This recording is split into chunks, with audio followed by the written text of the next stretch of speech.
Shalom, perkenalkan nama saya Rifani Indiani Rahmat. Dalam video ini saya akan menyampaikan materi sebagai bagian dari tugas mata kuliah Teologi Perjanjian Baru. Materi ini akan membahas tentang latar belakang, tema-tema teologi, serta relevansi etika dari surat-surat Yakobus, 1 dan 2 Petrus, serta Yudas. Mari kita bersama-sama melihat bagaimana ajaran-ajaran dalam surat-surat ini tetap relevan dan menjadi pedoman penting bagi kehidupan iman kita sampai saat ini. Kita masuk dalam pembahasan pertama, yaitu latar belakang. Kita mulai dari surat Yakobus. Surat ini diyakini ditulis oleh Yakobus, saudara Yesus, yang juga adalah pemimpin jemaat di Yerusalem. Ia memperkenalkan dirinya sebagai hamba Allah dan Tuhan Yesus Kristus. Surat ini ditunjukkan kepada 12 suku Israel di perantauan, dan kemungkinan besar surat ini ditulis sekitar tahun 40-an Masehi. Lanjut ke 1 Petrus, teman-teman, surat ini ditulis oleh Rasul Petrus sendiri dan ditunjukkan kepada jemaat-jemaat di wilayah Asia Kecil. Waktu penulisannya diperkirakan sekitar tahun 64 sampai 65 Masehi di masa penganiayaan oleh Kaisar Nero. Kemudian 2 Petrus. Meskipun mencantumkan nama Petrus, banyak ahli percaya bahwa surat ini ditulis setelah kematian Petrus, sekitar tahun 110 sampai 125 Masehi. Isinya sangat menekankan peringatan terhadap guru-guru palsu dan ajaran-ajaran yang menyesatkan. Yang terakhir, surat Yudas. Surat ini ditulis oleh Yudas, saudara Yakobus. Surat ini juga menyoroti ancaman serius dari orang-orang yang menyusup ke dalam jemaat dan menyalahgunakan kasih karunia Allah. Meski singkat, surat ini penuh peringatan untuk tetap waspada dan membangun iman yang kokoh. Surat ini kemungkinan ditulis sekitar tahun 100 Masehi. Kita masuk dalam pembahasan kedua, yaitu tema-tema teologis. Nah, seperti yang kita lihat di sini, surat Yakobus menekankan bahwa iman kita tidak cukup hanya diucapkan, tetapi harus terlihat dari perbuatan kita. Kasih kepada sesama adalah hukum utama yang membebaskan kita, dan kita harus menghindari sikap diskriminasi. Penderitaan bukan hal yang sia-sia, tapi ujian yang menguatkan iman kita. Selain itu, Yakobus mengingatkan kita agar tidak terlalu terikat pada kekayaan dunia yang bisa menipu kita, melainkan selalu setia kepada Tuhan.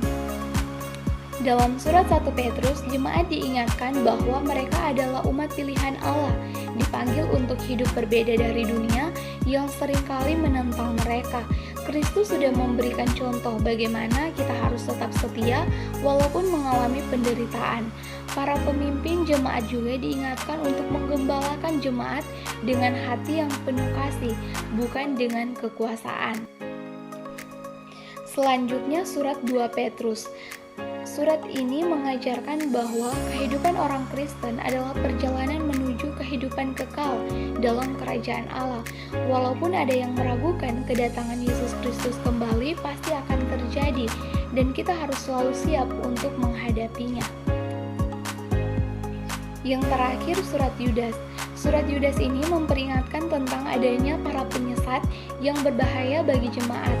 Allah akan menghakimi orang yang menyesatkan. Oleh karena itu, kita diajak untuk terus membangun iman yang benar, berdoa dalam Roh Kudus, dan memelihara kasih. Kita juga harus berbelas kasih dan menolong mereka yang ragu atau tersesat, supaya mereka tidak jatuh dalam hukuman. Kita masuk pada pembahasan terakhir kita, yaitu relevansi etika.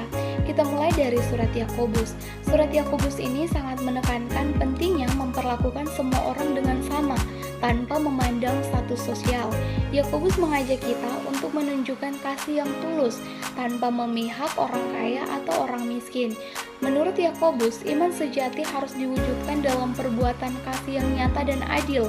Dan surat ini juga mengingatkan kita agar tidak terlalu terpaku pada kekayaan duniawi sampai melupakan Tuhan dan iman kita.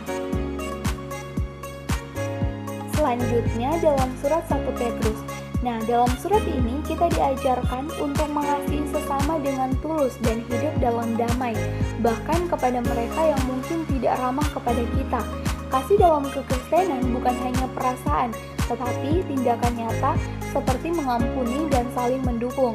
Petrus juga menekankan pentingnya hidup baru dalam kekudusan, yang merupakan buah Roh Kudus dalam hidup kita.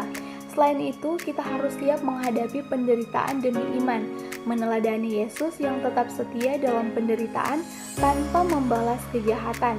Petrus juga memberi nasihat kepada para pemimpin jemaat agar memimpin dengan kasih, penuh tanggung jawab, dan menjadi teladan hidup bagi jemaat.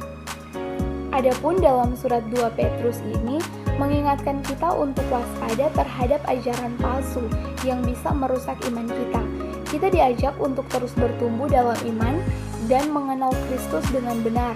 Etika ini sangat relevan karena saat ini banyak sekali informasi dan ajaran yang bisa membingungkan orang percaya. Selain itu, surat ini menekankan pentingnya hidup dengan penuh harapan, menantikan kedatangan Tuhan yang kedua, dan kita juga harus hidup setia dan menjaga kebenaran ajaran para rasul. Nah, kemudian pembahasan terakhir kita yaitu surat Yudas. Nah, seperti yang kita lihat di sini, surat Yudas ini mengajak kita untuk menjaga iman yang benar dan hidup sesuai ajaran Tuhan. Yudas menolak ajaran sesat yang membawa kehidupan yang tidak bermoral dan penuh egoisme. Dia juga mendorong kita untuk hidup dalam kasih, doa, dan kesetiaan kepada Allah. Surat ini mengingatkan pentingnya peduli dan menolong mereka yang mulai tersesat agar tidak jauh dari jalan iman yang benar. Iman yang sejati harus terlihat dalam cara kita hidup sehari-hari yang benar dan sesuai dengan ajaran Tuhan. Sekian video dari saya. Terima kasih.